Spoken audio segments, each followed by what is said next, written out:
Welcome to NCN news. నా పేరు ప్రశాంతి. బులెటిన్లో ముందుగా హెడ్లైన్స్ చూద్దాం.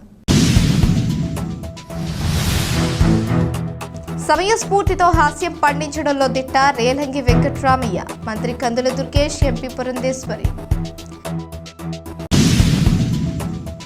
సమయస్ఫూర్తితో హాస్యం పండించడంలో పద్మశ్రీ రేలంగి వెంకట్రామయ్య దిట్ట అని రాష్ట్ర పర్యాటక, సాంస్కృతిక, సినిమాటోగ్రఫీ మంత్రి కందుల దుర్గేష్, రాజమండ్రి ఎంపీ దగ్గుపాటి పురంధేశ్వరి అన్నారు. అటువంటి గొప్ప నటుడి విగ్రహావిష్కరణలో పాల్గొనే అదృష్టం తమకు కలిగినందుకు ఆనందంగా ఉందన్నారు. గురువారం స్థానిక గోదావరి గట్టుపై గౌతమి నందనవనం దగ్గర రాజమండ్రి గౌడ సిటీ బలిజ సంఘం ఆధ్వర్యాన ఏర్పాటు చేసిన హాస్యనట చక్రవర్తి రేలంగి నిలువెత్తు కాంస్య విగ్రహాన్ని వారు ఆవిష్కరించారు. ఈ సందర్భంగా మంత్రి కందుల దుర్గేష్ మాట్లాడుతూ, రేలంగికి ముందు తర్వాత ఎందరో నటులు వచ్చినప్పటికీ రేలంగికి గల ఉచ్చారణ, హావభావాలు మరెవరికి రాలేదని ఆయన అన్నారు. మాయాబజార్ సినిమాలో నటనలో సమయస్ఫూర్తి కొట్టొచ్చిన కనిపిస్తుందన్నారు. జంపలెక్కడి పంబ అనే డైలాగ్ రేలంగి నుంచే వచ్చిందని ఆయన అన్నారు. పద్మశ్రీ పురస్కారం పొందిన తొలి హాస్య నటుడు రేలంగి అని కొనియాడారు.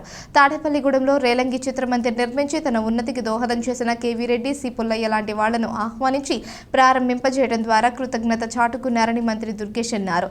ఎంపీ దగ్గుబాటి పురంధేశ్వరి మాట్లాడుతూ, రేలంగి విగ్రహావిష్కరణలో పాల్గొన్న ఈ రోజు మరువలేని రోజుగా పేర్కొన్నారు. తన తండ్రి ఎన్టీఆర్కి రేలంగికి అవినావభావ సంబంధం ఉందన్నారు. ఎన్టీఆర్ని రేలంగి బావ అని ఆప్యాయంగా పిలిచేవారని, ఆయన హాస్య చిత్రత అద్వితీయమని గుర్తు చేసుకున్నారు. తన సోదరుడు హరికృష్ణకు రేలంగి అంటే ఎంతో ఇష్టమన్నారు. తనకు కూతురు లేకపోయినా ఒక అమ్మాయిని పెంచుకొని హరికృష్ణకు ఇచ్చి పెళ్లి చేస్తానని ఎన్టీఆర్తో రేలంగి తరచూ హాస్యమాడేవారని గుర్తు చేసుకున్నారు. బిస్సమ్మ సినిమాలో ఎన్టీఆర్ రేలంగి నటనకు సంబంధించిన డైలాగులను ఎంపీ పురంధేశ్వరి ఈ సందర్భంగా ప్రస్తావించారు. సిటీ ఎమ్మెల్యే ఆదిరెడ్డి శ్రీనివాస్ మాట్లాడుతూ, హాస్య నటుడిగా ఎందరినో నవ్వించి చరిత్రలో నిలిచిపోయిన పద్మశ్రీ రేలంగి విగ్రహాన్ని గోదావరి గట్టును ఆవిష్కరించుకోవడం ఆనందంగా ఉందన్నారు. పార్టీలకు అతీతంగా ఇలాంటి కార్యక్రమాలు మరిన్ని చేసుకోవాల్సిన అవసరం ఉందన్నారు. ఈ కార్యక్రమంలో కూటమి నాయకులు, కార్యకర్తలు తదితరులు పాల్గొన్నారు. ప్రత్యేకమైన అదృష్టం ఏంటంటే, నేను సినిమాటోగ్రఫీ మంత్రిగా ఉన్న సందర్భంలో అదే సినిమా రంగానికి చెందినటువంటి సుప్రసిద్ధ నటులు శ్రీ రేలంగి గారి విగ్రహావిష్కరణ కార్యక్రమంలో నేను పాలు పంచుకోవడం అనేది నాకు లభించినటువంటి పూర్వజన్మ సుకృతం అనేటువంటి మాటను కూడా ఈ సందర్భంగా మనవి చేస్తున్నాను. రేలంగి గారు అద్భుతమైనటువంటి హాస్య నటుడు అనేటువంటి పదంతో ఆయన్ని అంతవరకే పరిమితం చేయడం కూడా నాకు ఇష్టం లేదు. నవరసాల్ని పలికించగలిగేటువంటి అద్భుతమైనటువంటి నటులు శ్రీ రేలంగి గారు అనేటువంటి మాటని ఈ సందర్భంగా మనవి చేయాలి. ఆయన చూపించినటువంటి హావభావాలు, రేలంగి అనేక మంది నటులు వచ్చారు హాస్య నటులుగా. రేలంగి గారు పలికించినటువంటి భావాలు, హావభావాలు, ఆయన యొక్క డిక్షన్, ఉచ్చారణ, అవి మరే ఇతర నటునికి లభించలేదనేటువంటి మాటను కూడా ఈ సందర్భంగా మనవి చేయాలి. రేలంగి వెంకట్రామయ్య గారు ఆయనకి ఇష్టమైనటువంటి తాడేపల్లిగూడెంలో రేలంగి చిత్రమందిర్ అనేటువంటి సినిమా హాల్ని నిర్మించినప్పుడు ఆయన కృతజ్ఞత ఏ రకంగా ఉంటుందో మనం ఆలోచించాలి.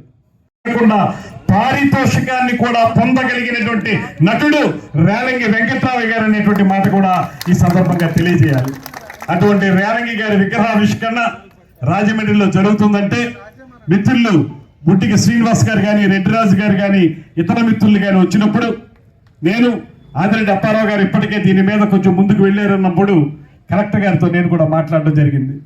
ఒక మాట అయితే స్పష్టంగా చెప్పాలి, కలెక్టర్ గారు కూడా ఎంత బాగా స్పందించారంటే, ఆయన పద్మశ్రీ అండి, ఆయన విగ్రహాన్ని పెట్టుకోవడం అనేది మనందరికీ లభించిన అదృష్టం అండి అనేటువంటి మాట వారు కూడా తెలియజేయడం జరిగింది.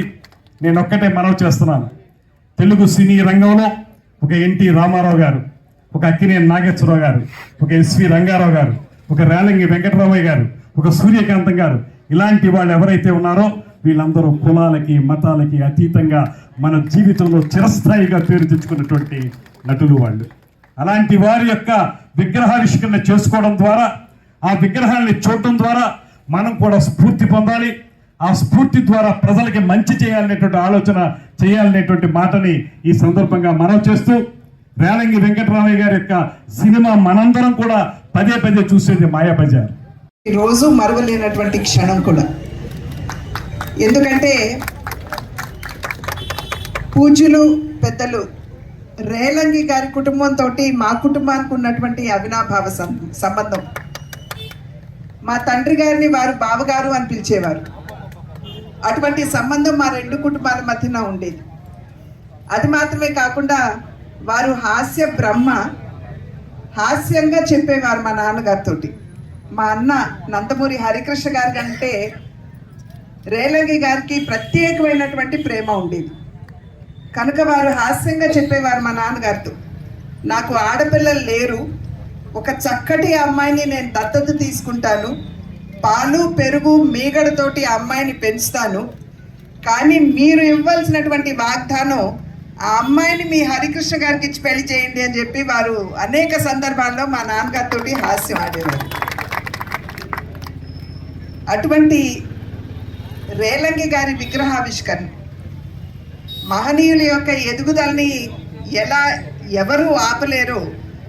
అదేవిధంగా వారి విగ్రహ ప్రతిష్టాపనకి ఎన్ని అవరోధాలు కలిగించినా కూడా ఇక్కడ ఉన్నటువంటి వారి సన్నిహితులు, వారి శ్రేయోభిలాషులు ఎవరైతే ఉన్నారో వారి సంకల్పం చాలా బలీయమైనటువంటి సందర్భంలోనే ఇవాళ ఈ కార్యక్రమాన్ని మనం చేసుకోగలుగుతున్నామని చెప్పి నేను గట్టిగా విశ్వసిస్తున్నటువంటి విషయం.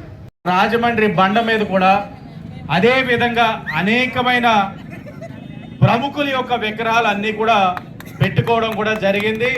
కానీ ఈ రోజున రేలంగి గారి విగ్రహ ఆవిష్కరణ తర్వాత ఈ యొక్క గోదావరి బండికి సంపూర్ణంగా పూర్తయినట్లు చాలా బాగా కనబడతా ఉంది.